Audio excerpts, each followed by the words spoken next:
Once, in a remote town called Persha, a child asked his guru, Who made this sun, earth, stars, moon, sky? God has made them.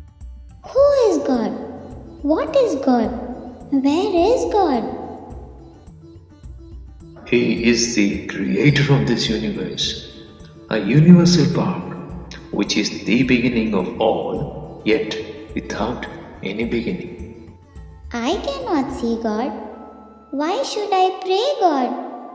Right from birth, we are taught that in English, A is the starting letter. Likewise, in Sanskrit, Tamil, Hindi, and many other languages, alphabets starts with A. But you never asked me about the creators. Now, when I told you that supreme power is the ultimate way to start our life, then why do you question? My dear child, all the letters are contained in the sound O, which has a, oo, and sound contained within it.